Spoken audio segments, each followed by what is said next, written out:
بتربي فراخ بيضة وعايز تبيع فراخك وقلقان ان التاجر اللي هيجي لك هينصب عليك او هيضحك عليك ويسرقك، وطبعا انت اولى بكل جنيه وبيتك وعيالك اولى بكل جنيه.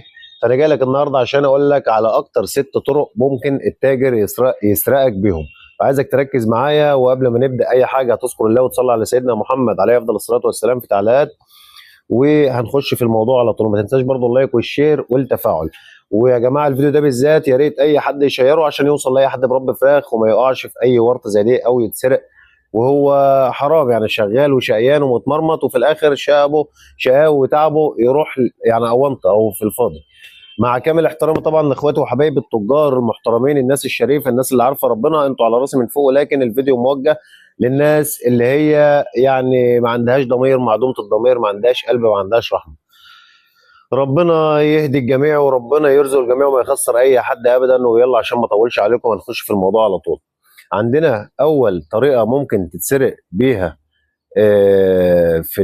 في تربيه الفراخ او وقت البيع عموما هي الميزان. فالميزان ليه بدل الطريقه 100؟ يعني بدل الطريقه اللي ممكن تتسرق بيها ممكن اكتر من 100 طريقه.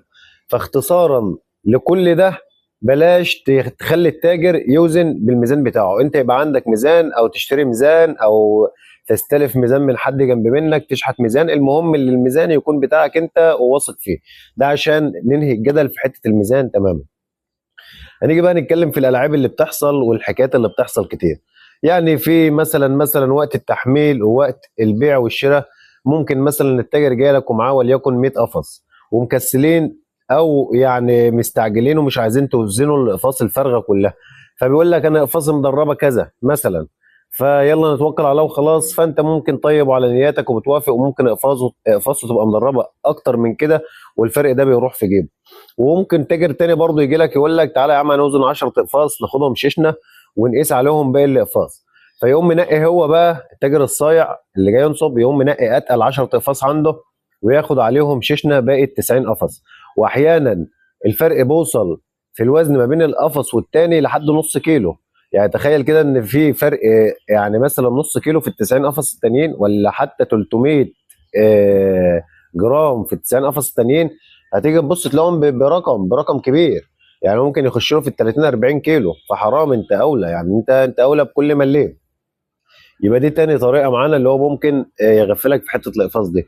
برضه في تجار تانية برضه يعني صايعين بس على قدهم شويه، بيقوم جاي مغطس اقفاصه في ميه او رششها ميه، وطبعا الاقفاص بيبقى بينها وبين بعضها فتحات الميه بتركن فيها، فممكن يقوم منزل وازن الفراخ بتاعه بالميه دي وهي موجوده، فبتوزن معاك. ولما تيجي تعبي الفراخ وتوزن تاني بتكون الميه دي نشفت. فمثلا القفاص ده ممكن تحمل لها 5 كيلو 7 8 كيلو 10 كيلو، حتى لو كيلو واحد انت اولى بيه. فبرضه ناخد بالنا من الحته دي. طيب، دي يبقى كده قلنا 3 طرق. هنخش على الطريقه الرابعه. ممكن مثلا تاجر انت بتناوله الفراخ ياخد منك الفراخ يعبيها في القفص ويحط فرختين 3 على جنب، تقول له مالهم دول، يقول لك هياخدوا نفسهم ويعبوهم تاني.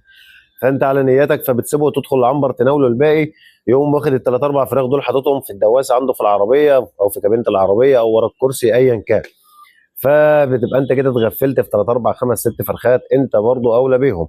طيب، نخش بعد كده على الطريقه، احنا كده قلنا 4، نخش على الطريقه الخامسه. الطريقه الخامسه بقى طبعا كلنا عارفين وقت البياع بتبقى الدنيا لبخه واستعجال في استعجال. فممكن بتلاقي مثلا ال- الصناعيه او العمال اللي جايين مع التاجر يقوموا رافعين قفص او اتنين على العربيه من غير ما يتوزن، او ممكن يتوزن وما يتسجلش في الدفتر. فانت ما تاخدش بالك ويبقى راحت عليك وزنة قفص ولا قفصين، والقفص اقل حاجه فيه 30 كيلو 35 كيلو. انت اولى بكل جنيه برضه. كده قلنا 5 طرق. هنخش بقى على الطريقه السادسه والاخيره. ممكن برضه يعني انت بتبقى مستعجل، تبقى برضه متلخف ان وقت البيع وملخوم في الكتابه والتسجيل والدفتر، وفي مثلا وزن على الميزان وليكن مثلا وزنها اللهم صل على النبي وعلى جماله 250 كيلو، تلاقيه بلغك مثلا 220 كيلو وانت ما بصيتش على الميزان وقمت واخد البلاغ منه ومسجل على طول عندك في الدفتر، وبعد كده قلبك في 30 كيلو ولا في 50 كيلو. ففي حاجات زي كده بتحصل كتير. يبقى دول اكتر 6 طرق ممكن يتنصب عليك او تتسرق بيهم. فرجعنا يا جماعه نخلي بالنا ونكون حذرين، يعني ما حدش هيحافظ على مالك غيرك، فيبقى عينك في وسط راسك وما تامنش لحد.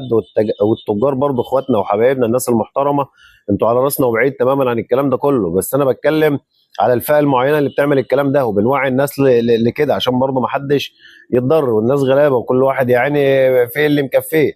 ربنا يرزق الجميع وربنا ما يخسر اي حد ابدا. وما تنساش زي ما قلت لك تذكر الله وتصلي على سيدنا محمد عليه افضل الصلاه والسلام، وما تنساش اللايك والشير والمتابعه، واستنونا كل يوم في فيديو جديد ونصيحه جديده ومعلومه جديده. اخوكم ابو نوح، سلام.